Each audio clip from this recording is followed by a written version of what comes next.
Hi friends, welcome to Pendam's kitchen. ఈరోజు వీడియోలో బ్రేక్ఫాస్ట్లోకైనా డిన్నర్లోకైనా ఎలాంటి పప్పులు నానబెట్టకుండా పిండిని పులియబెట్టే పని లేకుండా మిక్సీతో కూడా పని లేకుండానే అప్పటికప్పుడే దోశని, అలాగే ఈ దోశకి కాంబినేషన్గా స్పైసీగా టేస్టీగా ఉండే ఉల్లిపాయ పచ్చడిని ఎలా ప్రిపేర్ చేసుకోవచ్చో చూపించబోతున్నాను. ఈ రెండింటి కాంబినేషన్తో ఒక్కసారైనా సరే ట్రై చేసి చూడండి. చాలా చాలా టేస్టీగా ఉంటాయి. దోశ చూసారా ఎంత క్రిస్పీగా ఉందో. అప్పటికప్పుడు చేసిన దోశ అంటే ఎవ్వరూ నమ్మరు, అంత పర్ఫెక్ట్గా వస్తుంది. సో ఇక ఏమాత్రం ఆలస్యం చేయకుండా అప్పటికప్పుడే క్రిస్పీ దోశని, అలాగే టేస్టీ చట్నీని ఎలా ప్రిపేర్ చేసుకోవాలో ఈ వీడియోలోకి వెళ్ళి చూసేయండి. ఫస్ట్ నేను చట్నీని ఎలా ప్రిపేర్ చేసుకోవాలో చూపిస్తాను. ఆ తర్వాత వేడివేడిగా దోశలు వేసేసుకోవచ్చు. చట్నీని ప్రిపేర్ చేసుకోవడం కోసం ఒక గిన్నెని తీసుకొని ఇందులోకి 6-7 వరకు గుంటూరు మిర్చిని, అలాగే 4-5 వరకు కాశ్మీరీ మిర్చిని వేసుకోండి. ఇలా కాశ్మీరీ మిర్చి వేసుకోవడం వల్ల మనం చేసుకోబోయే ఉల్లిపాయ పచ్చడి చాలా మంచి రంగులో వస్తుందన్నమాట.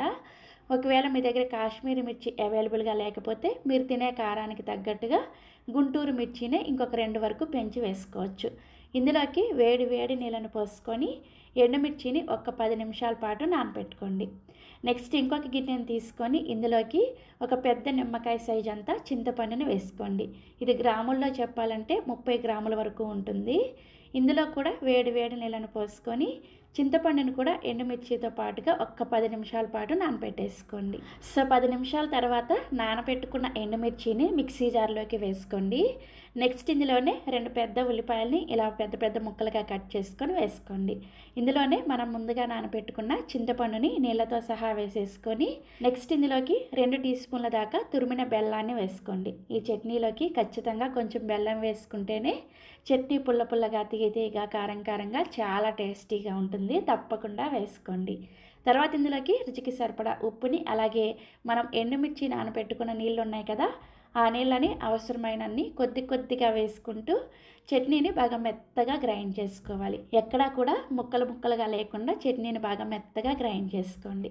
సో ఇక్కడ నేను మీకు చట్నీని గ్రైండ్ చేసిన తర్వాత చూపిస్తున్నాను, చూసారా?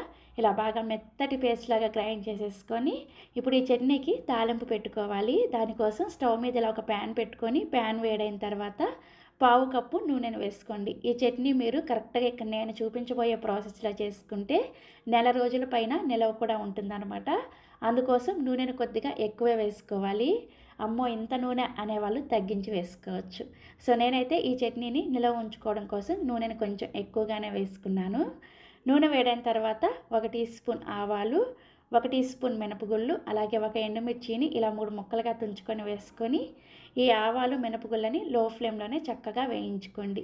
ఎండుమిర్చి కొద్దిగా ఇలా బాగా వేగేంత వరకు వేయించుకున్న తర్వాత ఇందులోకి 6-7 వరకు పొట్టు తీసి కొంచెం కచ్చా పచ్చాగా దంచిన వెల్లుల్లి రెబ్బలు, 1/2 టీ స్పూన్ దాకా జీలకర్ర, 1 రెమ్మ కరివేపాకుని, అలాగే కొద్దిగా ఇంగువాను కూడా వేసేసుకొని ఈ వెల్లుల్లి రెబ్బలు కొద్దిగా వేగేంత వరకు లో ఫ్లేమ్లోనే కలుపుకుంటూ వేయించుకోండి.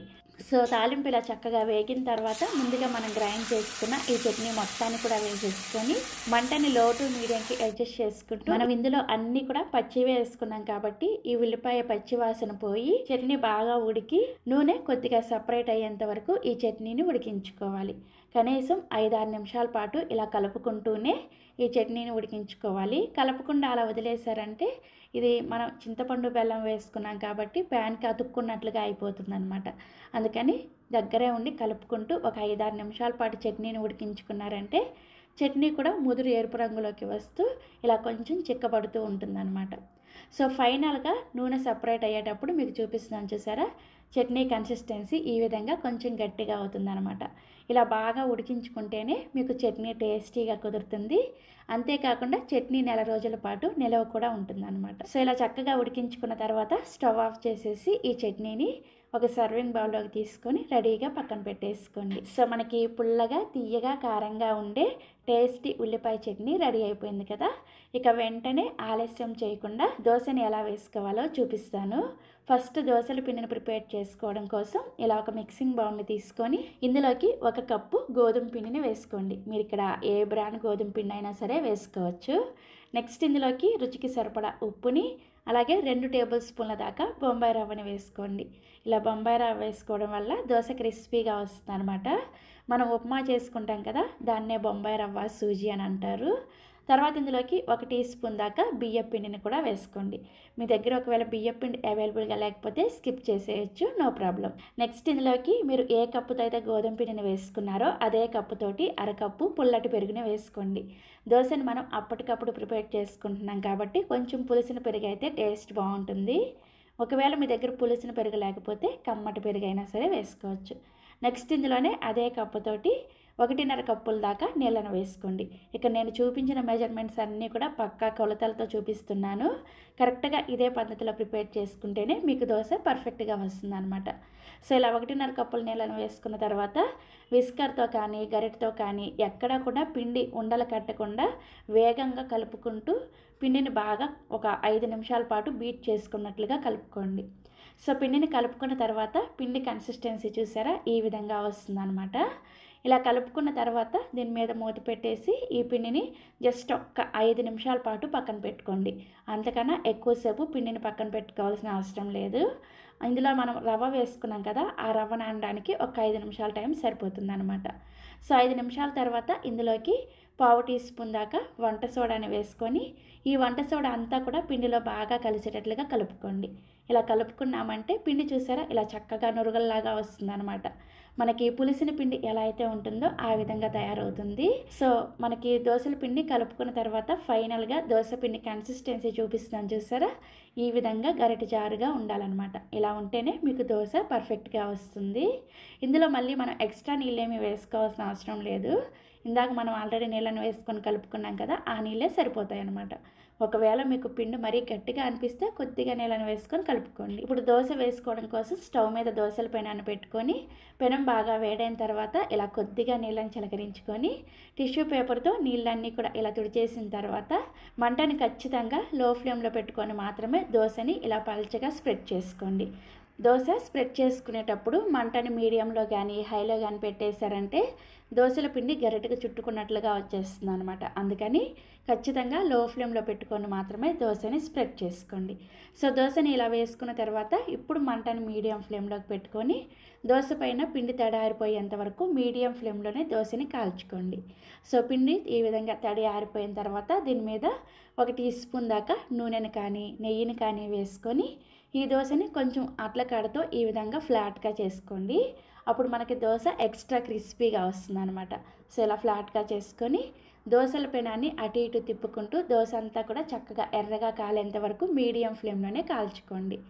సో దోశ అంతా కూడా ఇలా చక్కగా ఎర్రగా కాలిన తర్వాత మీరు కావాలంటే ఈ దోశని రెండో వైపుకు కూడా తిప్పుకొని రెండో వైపుకు కూడా కొద్దిగా కాల్చుకొని ఈ విధంగా మధ్యలోకి ఫోల్డ్ చేసేసుకొని సర్వ్ చేసుకోండి.